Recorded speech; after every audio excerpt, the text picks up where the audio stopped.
우리의 삶을 계수하라라는 말씀의 제목으로 함께 말씀 나누겠습니다. 우리의 삶을 계수하라. 어느덧 다사다난하였던 2020년, 이민년, 호랑이의 해가 다 지나고 이제 새로운 2023년, 개묘년의 토끼띠의 해가 밝았습니다. 우리 모두에게 다시 한번 인사 한번 해볼까요? 새해 은혜 많이 받으십시오. 함께 인사해 볼까요? 새해 은혜 많이 받으십시오. 네.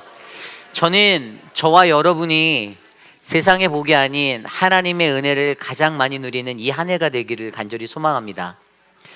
제가 정초부터 이런 질문을 드리면 외람되지만 여러분의 나이가 얼마이신가요? 네. 저는 요즘 가끔 제 나이가 몇인지 기억이 잘 나지 않을 때가 있어요. 치매는 아니고요. 하도 정신없이 살다 보니까 일상에서 지금 나라는 존재에 대한 감각이라는 게 떨어지고 있습니다. 여러분들도 그럴 때가 있으실 거라 생각이 들어요. 아마 이곳에 계신 여러분들도 지금 내 나이가 몇인지 잊고 사시는 분들이 조금 있을 거라 저는 생각이 듭니다. 저는 요즘처럼 시간이 빠르구나라고 느낀 적이 없습니다. 요즘 제게는 세상에서 가장 빠른 게 무엇이냐라고 묻는다라면 저는 시간이다라고 대답합니다. 여러분의 시간도 빠르게 지나가고 계시죠? 누가 20대 때는 20km의 속도로, 30대 때는 30km로, 40대 때는 40km로 달려가는 것이 인생의 속도라고 그렇게 말하는데 빨라도 너무 빠릅니다. 저도 저의 인생을 되돌아보면 제게도 아무런 부담이 없던 어린 시절이 있었고요. 또 노는 것에 최선을 다해 보았던 학창 시절도 있었고요. 무언가 하고 싶은 것을 마음껏 누렸던 청년의 때도 있었는데 어느덧 미혹이 되지 않는다라는 부록 40의 중반을 달려가고 있습니다. 지난 날을 제가 어떻게 지나왔나를 생각해 보면 별것 아닌데 결론은 눈 깜짝해 보니 벌써 이 나이가 되었습니다. 언제부터인지 인생에 있어서 나이 세는 것을 잊고 있는데 아마 몇 년 뒤에는 제 삶의 숫자를 계수하는 일이 더 흐려질 거라고 저는 그렇게 생각이 됩니다. 저는 그렇게 오늘도 하루를 살아갑니다. 나의 인생을 세는 것보다 그저 오늘 하루에 최선을 다하여 살고자 하는 그 마음으로 이 하루를 살고 있어요. 새해를 맞이하는 저에게 내 나이를 계산하는 것보다는 오늘을 더욱더 열심히 살아내는 저를 기대하며 살고 있습니다. 여러분, 오늘부터 시작하는 이 민수기는 히브리어로 다 미드바르입니다. 바 미드바르. 여기에서 이 배라는 바는요, 못모에서, 미드바르는 광야라는 뜻을 나타내는, 그래서 광야에서라는 단어가 이 민수기의 진정한 의미예요. 그러니까 민수기가 담고 있는 전반적인 모든 것의 핵심의 내용은 광야에서 이루어지는 광야에서의 이야기입니다. 제목에서 느껴지듯이 우리가 민수기를 묵상할 때에는 나의 인생의 시간을 조명하며 그 인생에서 반드시 필요한 광야를 경험해야 하는 것이 바로 올바른 묵상법이에요. 그리고 그 안에서 만나는 하나님을 기억해 보아야 합니다. 영어로 민수기가 numbers잖아요. 그럼 numbers면 그 민수기를 묵상할 때 무언가가 내 나이에 대하여 부담을 느끼는 그러한 것들이 아니라 나의 영적인 기준에 내 영적인 레벨의 나이가 어느 정도인지를 계산할 수 있는 그런 은혜가 우리에게 흘러가야 되는 거죠. 아마 이제부터 우리가 민수기를 묵상하며 저와 여러분 안에 우리들 인생에 관한 그러한 것들이 계속되어 묵상되어지기를 간절히 소망합니다. 이스라엘이 애굽을 탈출하여 하나님이 약속하신 약속의 땅으로 나아갔습니다. 그런데 창세기를 지나고 출애굽기를 지나고 가나안의 이야기가 나오는 여호수아서로 바로 갔으면 좋겠는데 성경을 들여다보면 성경에는 분명히 그 중간에 민수기와 레위기와 민수기를 두셨어요. 그래서 그들이 지나야 하는 광야를 반드시 지나야만 가나안에 이를 수 있는 그 은혜를 보게 하셨습니다. 분명 우리들의 인생에도 하나님이 계획하신 도착지가 있습니다. 저라는 사람에게 하나님이 목적하신 목적지가 있음을 저는 믿어요. 그리고 그 인생의 여정 가운데서도 하나님은 그 목적지에 다다르기 전에 바로 민수기와 같은 그 여정의 시간을 제 삶에 끼워 놓으셨습니다. 어떤 이는 작년에 그 광야의 한복판에 서 있었다라고 말할 수가 있겠죠. 또 어떤 이는 바로 오늘이 내가 광야에 진입하는 그 시간이구나라고 느끼는 분도 계실 수 있습니다. 이처럼 우리의 삶에 하나님은 이스라엘 백성에게 말씀하신 그 광야의 시간으로 연약한 우리의 믿음이 아무것도 의지할 것 없는 광야에서 오직 하나님의 말씀만을 경험하고 하나님만을 의지하게 하려는 그 훈련을 이어가고 계십니다. 그래서 오늘 본문의 말씀은 그 훈련의 시작점이 되는 거예요. 특별히 아직 광야로 들어가기 전에 그들이 이제 광야로 들어갈 준비가 다 되어가는 그 자리에서 이루어지는 하나님의 명령이 오늘 말씀에 나와 있습니다. 저와 여러분, 우리 모두는 우리가 광야로 나아갈 준비가 되어 있는 자인지, 또 광야로 이끄시는 하나님을 이번 민수기의 말씀을 통해서 깊이 있게 만나시는 거룩하고 복된 시간 되시기를 간절히 소망합니다. 오늘 첫 번째로 하나님의 인도하심을 받기 위해서 우리는 반드시 시내산의 시간을 지나야만 합니다. 하나님의 인도하심을 받기 위해서는 우리는 반드시 시내산의 시간을 거쳐야 합니다.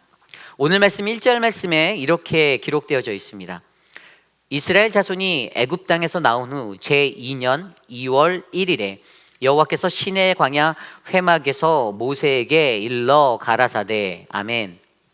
여러분, 이스라엘 백성이 애굽 땅에서 나온 후 둘째 해 둘째 달 첫날에 BC 1445년 2월 1일 날 여호와께서 시내 광야 회막에서 모세에게 하신 말씀이 바로 이 말씀입니다. 오늘은 그들이 애굽을 출애굽한 지 2년째 되는 날이에요. 매우 기쁜 날이지요. 히브리의 역사 속에서, 그들의 인생 속에서 그들이 어떻게 애굽에서 살았었는지에 대한 기억이 있기에, 어떻게 그들이 출애굽하게 되었는지 그들이 알기에 그날은 매우 소중한 날이었습니다. 다시 한번 생각해 보면 가장 먼저 출애굽기 12장 37절 말씀이 떠올라요. 이스라엘 자손이 라암셋에서 발행하여 숫곳에 이르니 유아외에 보행하는 장정이 60만 가량이요. 아멘. 이제 출애굽하는 그 시작점 라암셋, 애굽의 라암셋에서 출발하는 그들의 모습이 나옵니다. 그리고 BC 1446년 1월 15일은 애굽에서 종살이하던 이스라엘이 그렇게 라암셋이라 불리는 그 땅에서 떠나게 된 그날이 되는 거예요. 이스라엘 백성이 출애굽을 그렇게 시작하게 되었습니다. 그리고 그들이 그렇게 나아가서 홍해를 건너고 두 달 만인 BC 1446년 3월 15일에 시내산에 도착하게 되었습니다. 출애굽기 19장 1절입니다. 이스라엘 자손이 애굽 땅에서 나올 때부터 제3월 곧 그때에 그들이 시내 광야에 이르니라. 아멘. 그리고 그 시내 광야에서 거하며 하나님으로부터 성막을 지을 것과 십계명을 비롯한 정결법 등의 규례들을 받게 되고, 드디어 BC 1445년 1월 1일에 출애굽 2년에 성막을 완성하게 되는 역사를 경험하게 됩니다. 성막을 다 짓게 된 거예요, 그 명령을 따라. 그리고 그 말씀이 출애굽기 40장 17절입니다. 제2년 정월 곧 그달 초 1일에 성막을 세우니라. 아멘. 결국 출애굽기 12장부터 들여다보면 12장 이후로 그들이 출애굽을 하여 시내산에 들어온 이스라엘이 출애굽기 19장부터 레위기 27장까지 써내려간 것이 바로 시내산에서의 2년의 그 시간의 이야기입니다. 도대체 그 시내산에서의 2년의 시간 속에서 그들에게 무엇이 필요했기에 성경은 그토록 많은 장수를 할애하며 그 성경 속에 이 시내산의 이야기들을 기록하여 놓았을까요? 그것은 바로 그 시간 속에 그들은 하나님이 이끄시는 땅 가나안에 이르기 전에 반드시 그들이 지나야 하는 광야를 들어가야 하는데, 그것이 바로 오늘 민수기 1장에서 거의 완료되어 마지막 점검의 자리, 이스라엘 백성들을 계수하여 하나님의 명령을 받아 나아가게 되는 그 자리에 서게 된다는 사실입니다. 그들이 광야로 나가기 전에 그 시내산에서의 2년 2개월의 시간 동안에 하나님이 그들을 준비하여 주셨습니다. 어떻게 준비했는지 간단하게 한 3가지 정도 살펴볼 텐데요. 첫 번째는 이스라엘은 시내산에서 지난 2년간 하나님과 언약을 맺게 되었습니다. 예레미야 11장 4절 말씀에 이렇게 기록되어져 있어요. 이 언약은 내가 너희 열조를 쇠풀무 애굽 땅에서 이끌어내던 날에 그들에게 명한 것이라. 곧 내가 이르기를 너희는 나의 목소리를 청종하고 나의 모든 명령을 조차 행하라. 그리하면 너희는 내 백성이 되겠고 나는 너희 하나님이 되리라. 아멘. 하나님이 이스라엘 백성들에게 늘 말씀하셨던 그 언약, 이미 너희 선조에게 내가 주었던 출애굽 때에도 동일한 그 언약을 너희에게 알려줄게라고 말씀해 주셨던 거예요. 그 언약이 바로 그런 거라고 설명합니다. 그리고 가장 중요한 핵심은 너와 나 사이에 이 언약이 있는데 내가 준 언약을 내가 잘 듣고 순종하며 살아가야 한다, 이겁니다. 하나님은 우리에게 언약을 주셨습니다. 그리고 언약을 주신 이유도 그겁니다. 우리가 그분의 말씀을 듣고 그분의 말씀대로 따라 살아가게 하는 것. 그래야 그때 우리는 그분의 백성이 되고 그분이 우리의 하나님이 되신다는 사실을 우리는 알 수가 있습니다. 결국 언약 백성이 되는 것에는 반드시 가장 먼저 하나님의 말씀을 듣고 순종하는 모습이 필요함을 말해주고 있습니다. 하나님은 시내산에서 이것을 통하여 이스라엘 백성에게 다시금 하나님의 말씀을 듣고 순종하는 그 삶의 언약을 상기시켜 주셨습니다. 두 번째로 시내산에서 하나님은 이스라엘에게 하나님 나라의 율법들을 더하여 주셨습니다. 이스라엘 백성들은 시내산에서 모세를 통하여 하나님이 주신 십계명을 받았는데 그 하나님이 주신 계명으로 말미암아 그 백성들이 살아가야 하는 이유는 하나님 나라의 백성이 되어 살아갈 때 죄에 빠지지 않게 하기 위하여입니다. 그것들을 지키기 위하여 그들 스스로가 거룩해져야 하는데 그것들을 지킬 법과 규례를 하나님이 시내산에서 허락하여 주셨습니다. 그들이 어떻게 이 세상을 살아가야 하는지를 알려주셨어요. 그들이 밟아야 할 땅들, 새롭게 들어가 정복해야 할 이방의 나라들, 하나님의 약속의 땅을 얻기 위해 그들이 이 율법을 지켜 거룩히 살아냈을 때에 그때 그들은 그 약속의 성취를 바라볼 수 있었던 것이죠. 그리고 그로 인하여서 그들은 시내산에서 하나님이 다스리시는 이 나라가 세상의 나라와는 다른 바로 하나님의 나라, 신정 국가임을 기억하게 되었습니다. 하나님이 통치하시는 나라, 세상의 법이 아닌 오직 하나님의 법이 다스리시는 그 하나님의 나라가 되었음을 깨닫게 하였습니다. 마지막으로 시내산에서 이스라엘은 하나님의 성막을 완성하셨습니다. 그때 그들에게 성막이 완공됨은 하나님이 그들과 함께 하심을 증거하는 그 증거가 되었습니다. 오늘 말씀이 있기 바로 한 달 전에 출애굽 후 2년 1월 2일에 완공되었던 이 성막으로 인하여 그들은 하나님이 그들과 늘 함께 하신다라는 평안을 얻을 수가 있었습니다. 그들은 언제 어디서나 하나님이 우리와 함께하며 계신다라는 이것을 바라보고 확신하며 살게 되었던 것이죠. 그렇습니다. 그들이 출애굽을 하여 머문 시내산, 그곳에서 보낸 2년 2개월의 시간 동안, 그 시간은 절대로 헛된 시간이 아니었습니다. 때론 어떤 사람들은 기껏 도망쳐 나왔더니 여기서 2년 동안 이게 뭐 하는 거냐고 불평도 했을 수도 있었겠지만, 하나님께서는 그들로 하여금 하나님의 완전하신 인도하심에 확신하고 순종함으로 살게 하기 위해서 그들에게 이 시간을 두셨던 것입니다. 그리고 그 시내산에서 모든 일이 잘 정비되었다라고 인정되었을 때 드디어 하나님은 광야로 출발하기 직전에 그들에게 마지막 명령으로 인원을 점검하라라는 계수의 명을 내리시고 계시는 것입니다. 저와 여러분, 우리들의 인생도 마찬가지입니다. 무언가 하나님이 우리를 통해 이루고자 하시는 것이 있다면, 그분의 인도하심의 목적지가 있다라면 하나님은 그것을 위해 저와 여러분, 우리가 준비되어져야 하는 이 시내산의 시간을 반드시 거쳐야 한다라고 말씀하십니다. 교회에는 새가족부가 있죠. 왜죠? 새가족이 교회에 와서 정식 교인으로 등록하기 위해서는 반드시 그 교회가 가지고 있는 정체성을 배워야 하고 신앙의 기초적인 것들을 배워야 하는 그런 새가족의 훈련의 장소가 바로 새가족반입니다. 제 아무리 교회를 오래 다녔다고 하더라도 새로운 교회에 잘 정착하려면 반드시 이 과정을 거쳐야 합니다. 저희 교회도 예외는 아닙니다. 예전에 전에 다니던 교회에서 제가 새가족부를 맡아서 새가족 교육을 하면 간혹 어떤 분이 이렇게 말씀하실 때가 있습니다.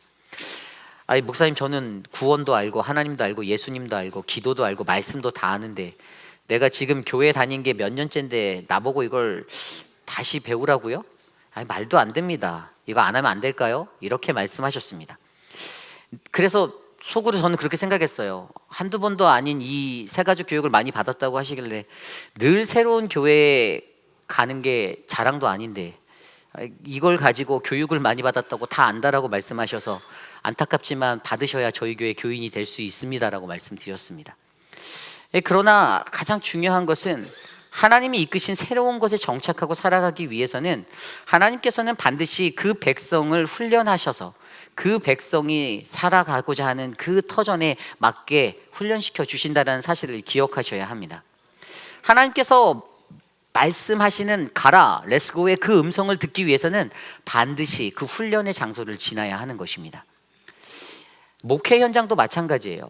여러분, 예전에 제가 부목사로 사역할 때는요, 이 부목사로서 살 때는 담임 목회지로 가는 것이 그것에도 이 시내산의 기간이 필요하다는 것을 저는 잘 이해 못했습니다. 그냥 때가 되면, 나이가 들면 당연히 담임 목회지로 가겠지, 이런 생각들을 했어요. 그런데 요즘 들어 어떤 것을 가장 강하게 느끼는 줄 아십니까? 근데 그것이 맞구나라는 생각이 드는 거예요. 갑질은 아닙니다. 그냥 아직도 제 주위에는요, 제 나이보다 더 많은 분들, 또 제 나이 또래 많은 분들의 목회자가 여전히 담임 목사가 되지 못해서 부목사로 일하시는 분들이 있어요. 그들의 것들을 비하하거나 낮추는 것이 절대 아니고요. 다만 저는 부목사 때 부목사로서 반드시 지나가야 하는 그 훈련의 시간이 있다라고 저는 믿습니다. 나름대로 저는 그 산전수전, 공중전을 어느 정도 겪어보았고, 물론 아직도 완벽하지는 못하지만 그 시내산의 시간을 통하여 저는 제 인생 안에서 하나님 중심, 말씀 중심, 기도 중심으로 살아가는 법을 배우게 되었습니다. 그리고 어느 정도 그것이 무르익었을 때, 그때 어떻게 되었죠? 하나님께서 가라고 하는 그 음성을 듣게 되었죠. 그래서 어디로 왔습니까? 대회의빌 한인 장로교회로 오게 되었습니다.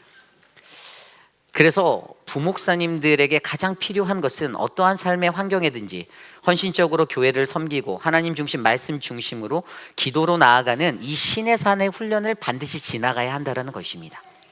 요즘 젊으신 목회자들 중에는 그런 소명의 부재자들이 너무 많습니다. 그러나 다행히도 우리 회의빌 한인 장로교회는 너무 괜찮은 부목사님이 계시지 않습니까? 서쪽에서 오신 인재 서재원 목사님, 이름이 너무 좋아요. 이분이 우리 동네 서쪽에 위치한 달라스에서 오셨거든요. 그러니까 하여간 저와 여러분들, 우리들의 시간 안에 하나님의 인도하심이 있다라면, 우리가 나아가야 할 그곳이 있다라면 반드시 나에게 주어진 이 시내산의 시간을 온전히 통과하시는 저와 여러분이 되시기를 소망합니다. 시내산을 거치지 않고 갈 수 없습니다. 그 시내산을 거치고 지나가셔야 우리는 광야로, 민수기가 말하는 그 광야로 나아갈 수가 있는 것입니다. 이것이 오늘 말씀의 첫 번째, 하나님의 인도하심을 받기 위해 우리는 반드시 시내산의 시간을 지나야만 합니다. 오늘 두 번째로, 하나님의 인도하심을 받기 위해 우리는 우리의 삶을 계수해야 합니다. 하나님의 인도하심을 받기 위해 우리는 우리의 삶을 계수해야만 합니다. 우리가 우리 인생의 시내산에서 어느 정도 잘 준비가 되었다라면 아마 그들에게는 오늘 2절과 4절의 말씀이 울려 퍼질 것입니다. 너희는 이스라엘 자손의 모든 회 중 각 남자의 수를 그들의 가족과 종족을 따라 그 명수대로 계수할지니 이스라엘 중 20세 이상으로 싸움에 나갈 만한 모든 자를 너와 아론은 그 군대대로 계수하되 매 지파에 각기 종족의 두령 한 사람씩 너희와 함께 하라. 아멘. 하나님의 명령은 항상 선명합니다. 너희의 인구 조사를 하라, 이것이 그의 명령이죠. 이것은 광야로 나아가기 위한 마지막 최후의 점검이었습니다. 그런데 그 점검이 사람의 머릿수를 세는 것입니다. 왜 하필 인구 조사일까요? 무엇 때문에 하나님은 사람의 인구의 숫자를 세라고 말씀하셨습니까? 여기서 우리는 이것을 깊이 있게 묵상해 보아야 합니다. 오늘 하나님의 인구 계수의 목적은, 오늘 이 민수기에서는 전쟁의 준비, 징집입니다. 징집. 그들이 나아가야 하는 땅에서 그들이 마주해야 할, 쫓아내야 하는 이방의 족속들, 그들과 엄청난 싸움을 해야 하는데 그것에 대한 준비로 하나님이 이렇게 명령하고 계십니다. 앞서 읽은 말씀대로 이스라엘 회중 공동체에서 각 지파와 집안별로 20세 이상 된 남자로서 전쟁에 나가서 싸울 수 있는 자가 몇 명이나 되는지 모세와 아론은 각 지파에서 선출된 지도자들의 도움을 받아 조사하라, 이겁니다.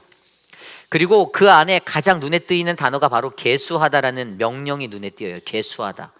이 계수하라는 것은 무엇이죠? 히브리어로 파카드. 계수하다는 무엇을 세다라는 카운트의 의미를 가지고 있는데, 사실 오늘 말씀은 이 카운트의 세다라는 일반적인 의미보다는 군사적 용어로서 점호하다, 정렬하다의 의미를 가지고 쓰여져 있습니다. 그 증거가 출애굽기 12장 51절 말씀이에요. 그 같은 날에 여호와께서 이스라엘 자손을 그 군대대로 애굽 땅에서 인도하여 내셨더라. 아멘. 하나님은 오늘 시내산에 거한 이스라엘 군대를 바라보고 계시는 겁니다.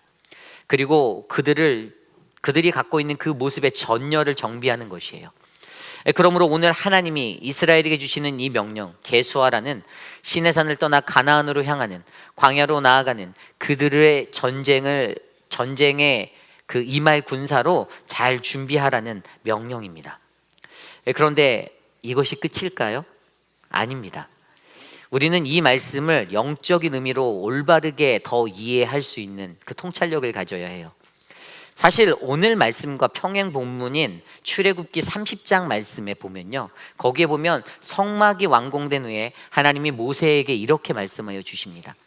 출애굽기 30장 11절 12절, 여호와께서 모세에게 일러 가라사대 내가 이스라엘 자손의 수요를 따라 조사할 때에 조사받은 각 사람은 그 생명의 속전을 여호와께 드릴지니 이는 그 계수할 때에 그들 중에 온역이 없게 하려 함이라. 아멘. 여기 본문에서는 하나님께서 모세에게 인구조사를 명령하실 때 조사받은 그 사람의 생명의 속전을 여호와께 드려야 한다라고 말합니다. 왜죠? 12절에 나와 있는 대로 온역, 재앙이 미치지 않게 하려고 하는 겁니다. 그래서 우리는 민수기에 나와 있지 않은 이 속전의 의미를 이해해야 해요. 오늘 성경이 말하는 계수함의 영적인 의미를 바로 알아야 합니다. 여기서 나온 속전은 영어로 ransom이에요. ransom. 몸값, 배상급, 속전의 의미입니다. 하나님은 인구조사의 수대로 성소의 반세겔, 그것을 속전세로 내라고 명령하셨습니다. 그냥 그들의 인구를 파악하고 전쟁 준비만을 하라는 것으로 이 말씀을 이해하는 것이 아닌, 우리가 읽는 성경에서 구약과 신약을 통틀어 속전이 가지는 영적 의미를 바로 깨달아 알아 그렇게 조사된 우리들의 생명이 누구의 것인지를 바로 알게 하고자 하는 것이 바로 이 속전의 의미에 담겨져 있습니다.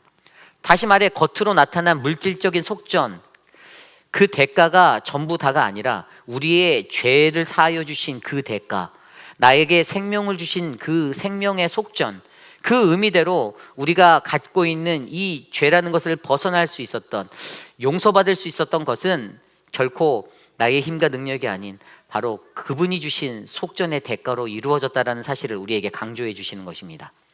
그래서 우리가 가진 속전의 실체는 물질적인 것 혹은 금전적인 것의 세겔이 아닌, 실제로는 우리를 위해 십자가에 달려 돌아가신 예수 그리스도의 보혈, 그분의 피로 말미암아 얻게 된 속전의 생명임을 저와 여러분이 영적으로 이해하고 바라보셔야 하는 것입니다.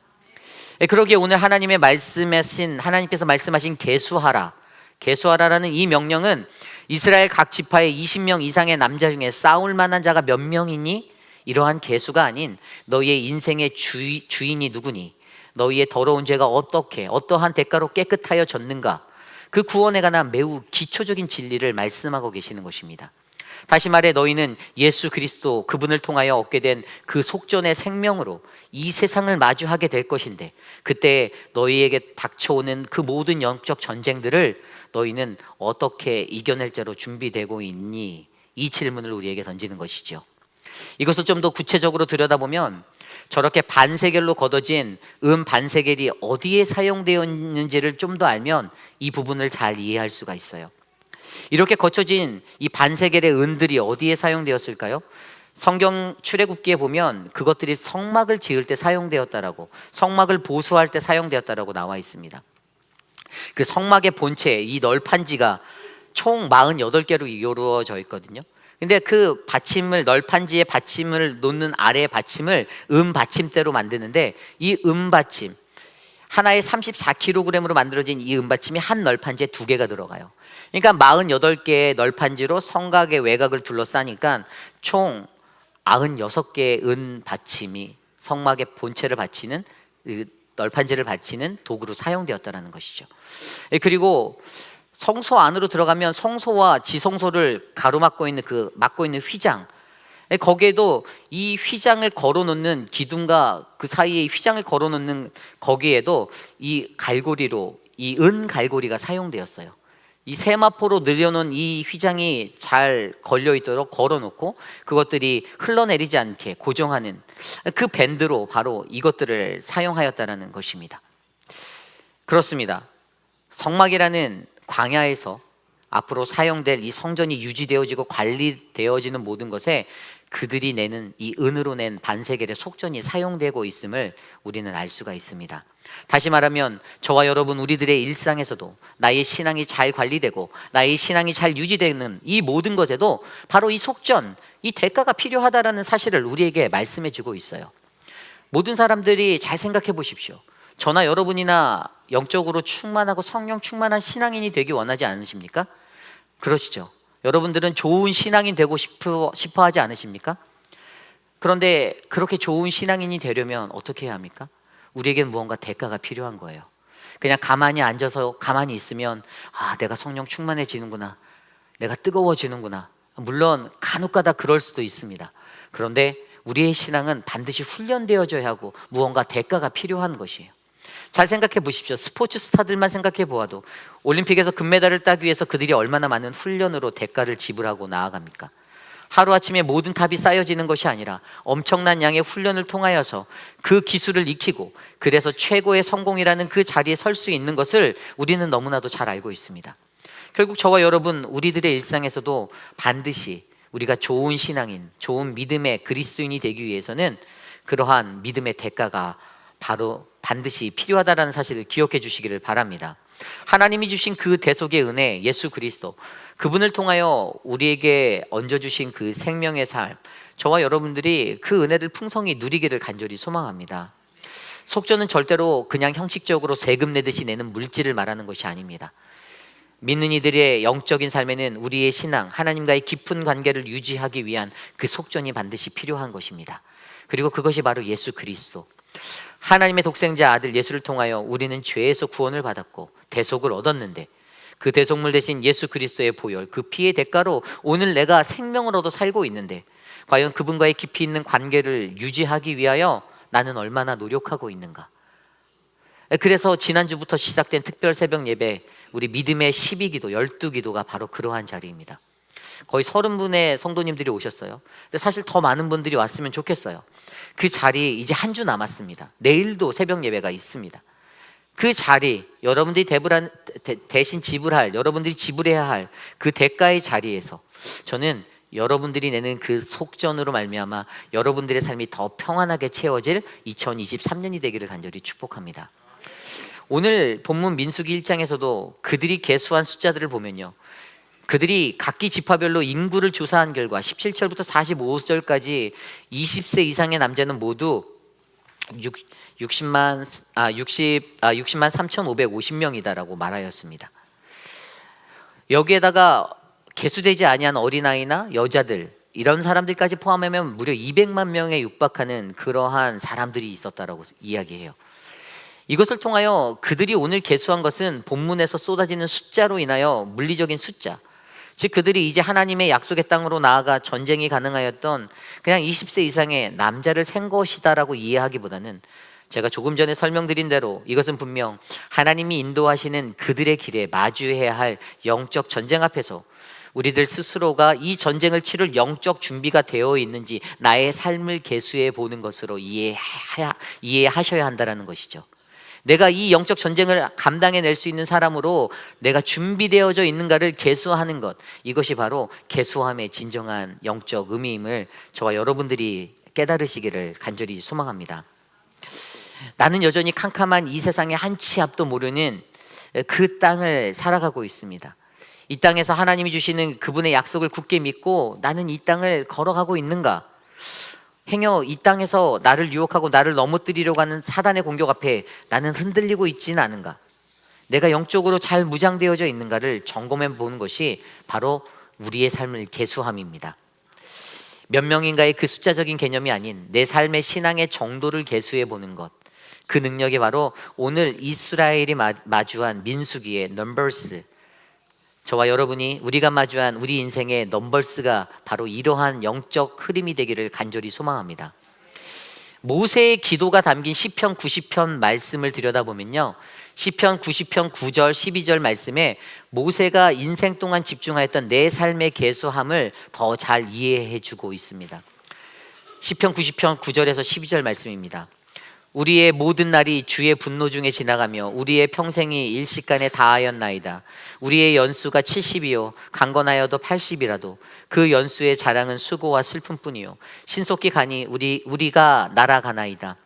누가 주의 노의 능력을 알며 누가 주를 두려워하여 할 때로 주의 진노를 알리이까. 우리에게 우리 날 계수함을 가르치사 지혜의 마음을 얻게 하소서. 아멘. 우리가 살아가는 인생이 늘 한계가 있는 정해진 짧은 날들인데 우리는 여전히 주님에 대한 두려움 없이 인생을 살아간다라고 말합니다. 모세가 자신의 인생을 통해 느낀 것은 하나님, 내가 우리의 날을 계산할 수 있는, 나의 날을 계수할 수 있는 그것들을 가르쳐 주시옵소서라는 기도였습니다. 바로 우리의 일상에서 우리의 인생이 얼마나 짧은지를 헤아릴 수 있는 그 지혜로운 마음을 갖도록 주님, 나를 가르쳐 주세요라고 간구하는 것입니다. 출애굽의 대역사를 이루었던 모세도 결국 인생의 말년에 그가 느낀 계수함의 정의는 바로 자신의 인생의 계수함이었습니다.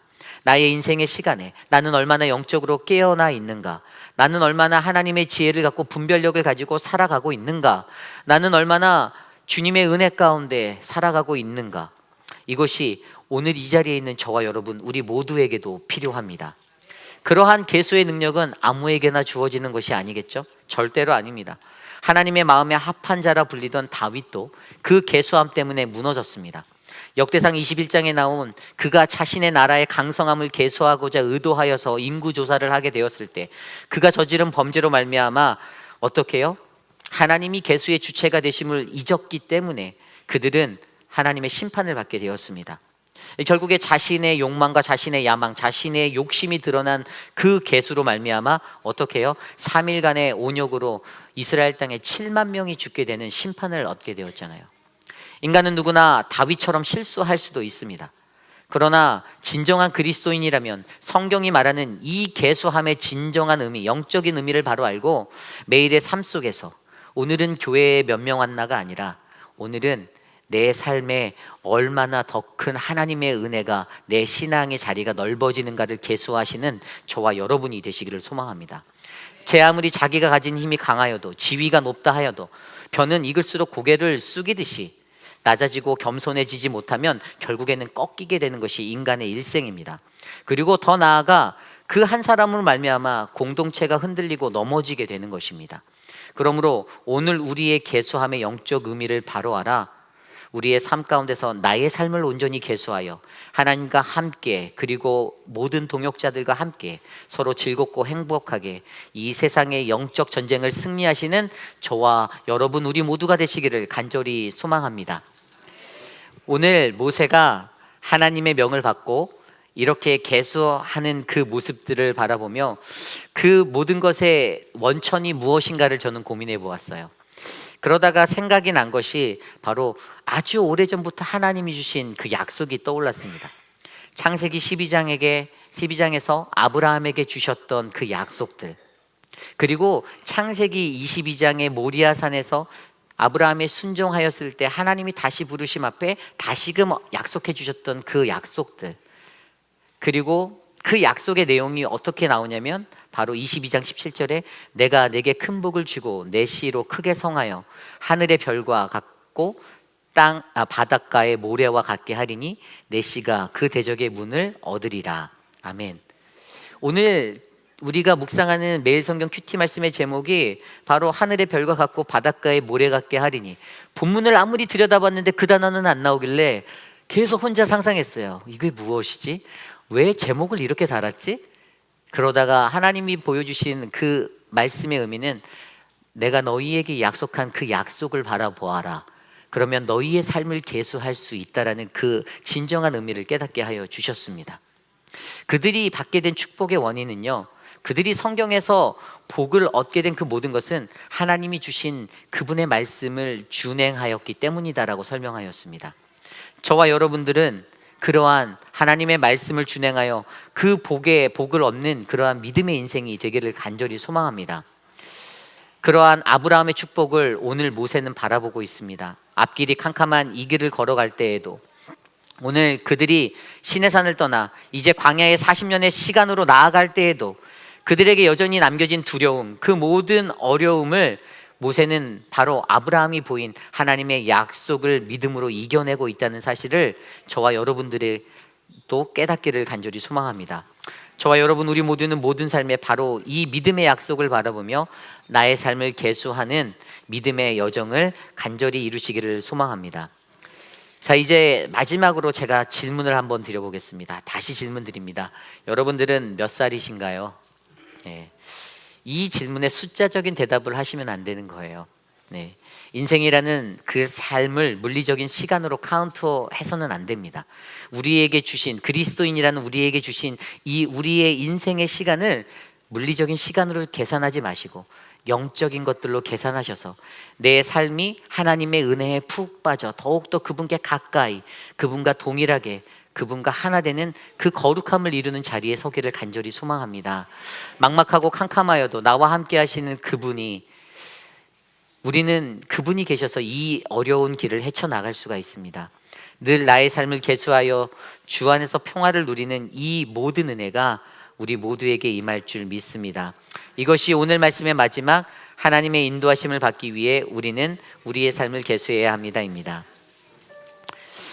오늘 우리는 2023년의 첫 예배를 드리고 있습니다. 인생이란 게 무엇인지 되돌아보면 너무나도 빠르게 지나가는 시간 속에서 우리는 정신없이 분주하게 하루하루를 살아만 가는 그러한 인간일 때가 너무나도 많습니다. 그리고 늘 이 세상의 것들만 계수하고 내가 가진 것이 얼마인지, 내 나이가 몇인지, 육체적인 것들을 세며 살아가는 것들이 어떨 때 보면 제가 갖고 있는 연약함의 모습일 수도 있겠다는 생각이 들었습니다. 그러나 하나님이 우리에게 말씀하시는 것은 나의 영적인 삶을 계수해내는 것, 내 영적인 분량이 얼마나 하나님께 어떻게 이루어지고 가까이 가는지를 계수해내는 그 영적인 능력을 오늘 우리에게 주신 이 민수기 말씀을 통하여 우리에게 말씀하고 계십니다. 인생에서 광야는 절대로 피할 수 없는 곳입니다. 민수기가 그것을 말해주고 있잖아요.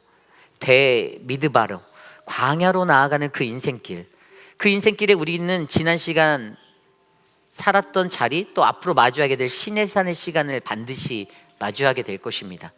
그리고 그 광야로 나가는 삶의 자리에서 우리는 내 삶의 영적 삶의 지경을 계산하는 삶의 계수를 해보아야 할 것입니다. 그리고 그것을 통하여 나의 깊어진 삶을 주님께, 주님 내가 드리기 원합니다. 내 삶의 깊어진 삶을 주께 드리니 주님 나를 사용하옵소서. 그러한 은혜를 누리는 저와 여러분 모두가 되시기를 간절히 축원합니다.